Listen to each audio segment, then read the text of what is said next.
Megawati mengatakan hidup di istana negara tak selalu enak. Kelahirannya saja diberitakan langsung pihak istana. Dan sejak bayi sudah diberi pengawal pribadi.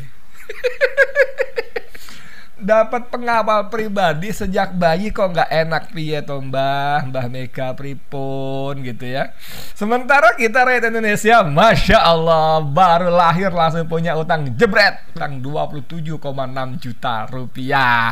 Yang diskusi Hatta, Yamin, apalagi itu ya, Khairul Saleh, itu tokoh-tokoh top, bukan cuma pada masanya tapi juga sampai masa ini, terutama dalam hal integritas, dalam hal perjuangan, pengabdian kepada negara. Dahsyat. Jadi memang mestinya dengan menyaksikan pemandangan sehari-hari yang disebut tadi lazim disaksikan sehari-hari, tokoh-tokoh besar itu, tokoh-tokoh berintegritas luar biasa itu berdiskusi di rumahnya, seharusnya Mega tuh benar-benar menyerap gitu ya, menjiwai perjuangan para tokoh besar pada masa bapaknya itu. Atau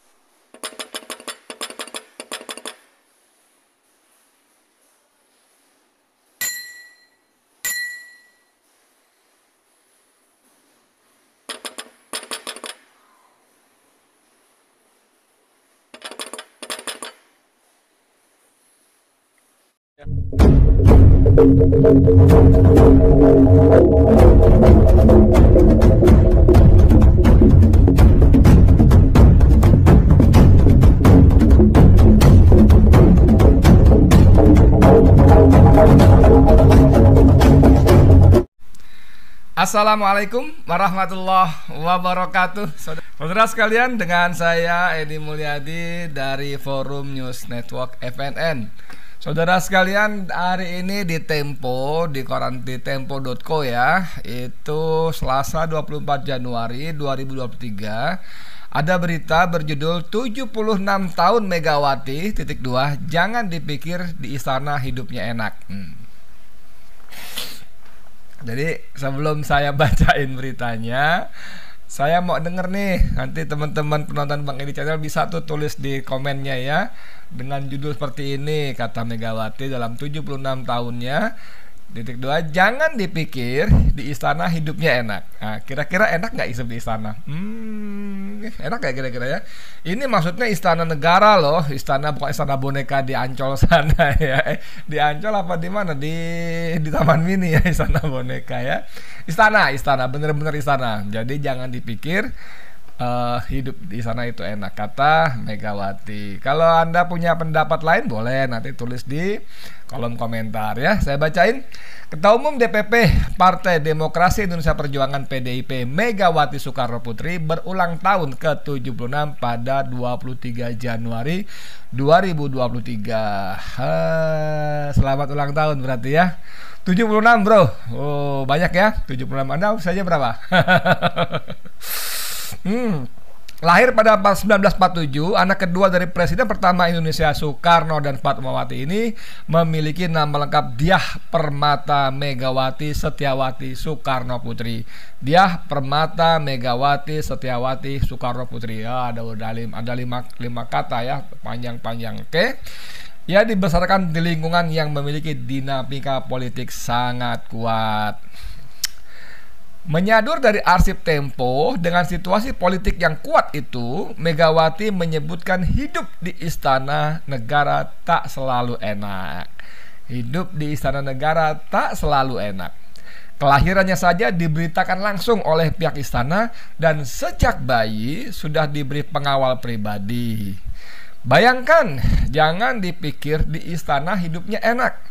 Di sana paling besar dinamika politiknya loh, tutur Mega pada kegiatan penutupan Rakernas PDIP di Sekolah PDIP Perjuangan Kamis 23 Juni 2022. Oh, jadi ini dia Tempo mengambil dari arsip lama ya, waktu itu 23 Juni 2022 yang bertepatan juga memang dengan ulang tahunnya tahun lalu, berarti 75 tahun. Nah, Megawati mengatakan hidup di istana negara tak selalu enak. Kelahirannya saja diberitakan langsung pihak istana. Anda waktu lahir diberitakan oleh siapa? Orang tua. Iya, alhamdulillah ya. Kalau sekarang barangkali kita sebagai bapak atau kakek ya, tahu anak kita lahir, cucu kita lahir, kita woro-woro dengan WA kita, miskin ya, minimal ya ke grup-grup ke teman-teman, alhamdulillah telah lahir anak kami yang kesekian gitu kan, laki-laki berat badan panjang sekian gitu kan, mohon doanya semoga menjadi anak yang soleh bla bla bla bla. Begitu juga kalau yang lahir cucunya ya, kalau kakeknya merasa bangga, neneknya merasa bangga juga begitu, merasa gembira lah gitu. Nah ini kata Megawati, waktu 75 tahun 76 tahun yang lalu dia lahir, itu diumumkan oleh pihak istana. Dan itu kata Megawati, bayangkan kelahirannya saja langsung diumumkan istana. Itu kok menurut dia tidak enak, saya nggak ngerti tuh, nggak ngerti ya. Kemudian jawabnya lagi apa selanjutnya, dan sejak bayi sudah diberi pengawal pribadi. Dapat pengawal pribadi sejak bayi kok nggak enak piye to Mbah Mega pripun gitu ya. Dapat pengawal pribadi sejak bayi, mecotot merocot ya, kok nggak enak. Sementara kita rakyat Indonesia, Masya Allah, baru lahir langsung punya utang jebret 26 juta rupiah. Dan sekarang angkanya nambah lagi karena utang kita sudah 7.700 triliun lebih. Ya saudara sekalian, kalau utang kita 7.733 triliun lebih dibagi 280 juta penduduk Indonesia, maka tadi saya udah ketik, maka utang tiap warga negara Indonesia termasuk bayi yang baru lahir 27,6 juta rupiah. Ya langsung punya utang jebrot gitu ya. Sementara Megawati langsung punya pengawal pribadi.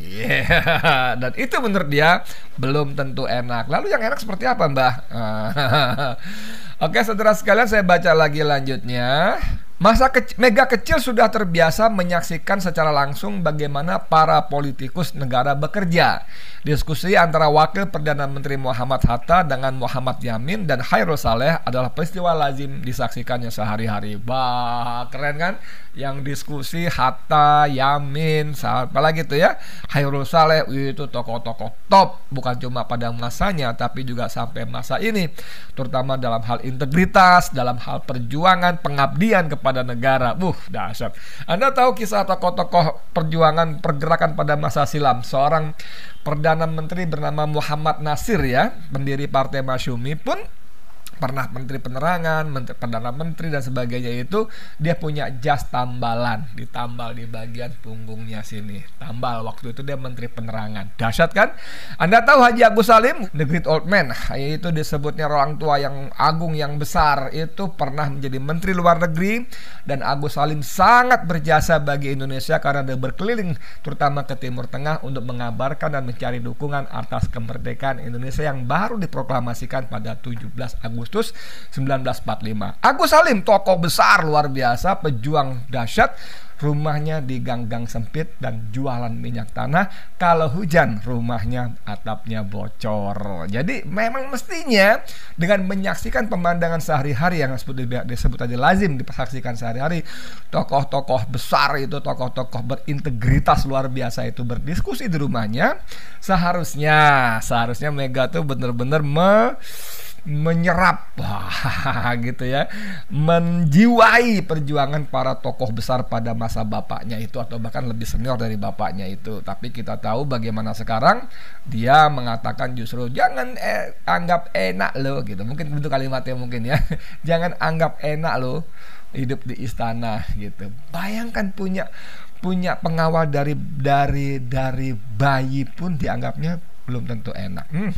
Saudara sekalian, saya ingin seperti biasa melihat bagaimana respon para warganet, netizen dari statement Megawati ini ya.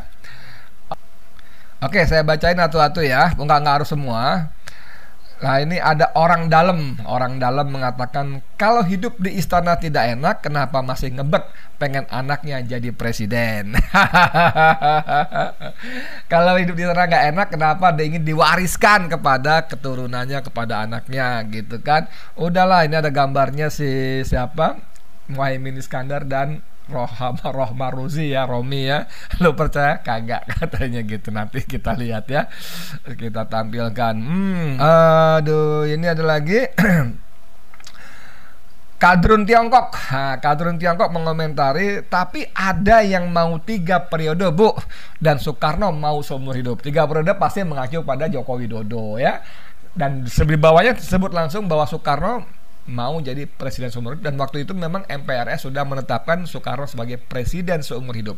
Artinya penjelasan ini langsung membantah statement pernyataan Megawati bahwa hidup di istana tidak selalu enak. Nah, buktinya ada minta 3 periode, ya kan, dengan segala macam cara yang akhir-akhir ini kita lihat dengan segala macam cara, termasuk diduga kuat, sangat kuat diduga orang ini mengerahkan para kepala desa ke Senayan menuntut 9 tahun masa memperpanjangan masa jabatan dari 6 jadi 9 tahun, dan mereka mengancam akan merontokkan partai-partai politik apabila tidak memenuhi harapan mereka. Dan lucunya lagi, kemudian ada berita Budiman Sujatmiko dipanggil oleh Joko Widodo, diskusi 1 jam, kemudian Budiman mengatakan presiden setuju jabatan kepala desa dari 6 menjadi 9 tahun. Dahsyat ya.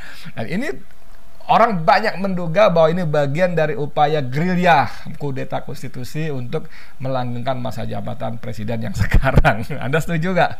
Jadi kembali soal, apa iya hidup di sana tidak selalu enak? Apa iya? Apa gimana ya? Uang rakyat pontang-panting mencari penghidupan yang serba sangat sulit, semuanya serba mahal, semuanya serba naik harga-harga dan sebagainya.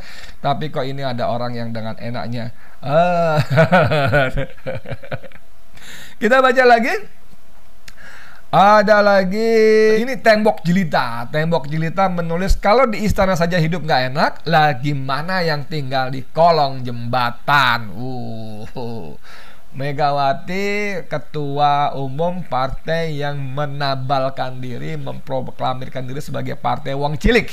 Tapi ya jangan berharap juga lah Megawati tahu kehidupan di kolong jembatan ya. Walaupun pasti yang tinggal di kolong jembatan adalah orang-orang wong cilik tadi. Ini ada Daihan membalas, jangan dipikir di istana hidupnya enak. Enggak benar itu, padahal enak banget. Ada yang 32 tahun, ada yang 21 tahun, ada yang 10 tahun. Wah, siapa nih? 32 tahun, 21 tahun. Benar, memang hidup di sana itu tidak enak, tapi enak gitu ya. Benar, enak. Nah, ini ada kopi Kirlah. Ya, menarik nih. Masa iya, tukeran yuk. Saudara sekalian, terlalu banyak kalau kita baca komentar badung, nakal, jahil dari netizen. Tapi memang saya melihat memang perempuan satu ini yang sudah nenek-nenek ini makin kemari kalimat-kalimatnya makin, sorry ya, nggak bermutu gitu loh. Kemarin di momentum yang luar biasa ulang tahun PDIP itu harusnya dia bicara hampir 2 jam itu penuh dengan bernas gitu ya, penuh ide-ide, cita-cita gemilang di masa depan, seperti kita mendengarkan pidato Anwar Ibrahim misalnya ya.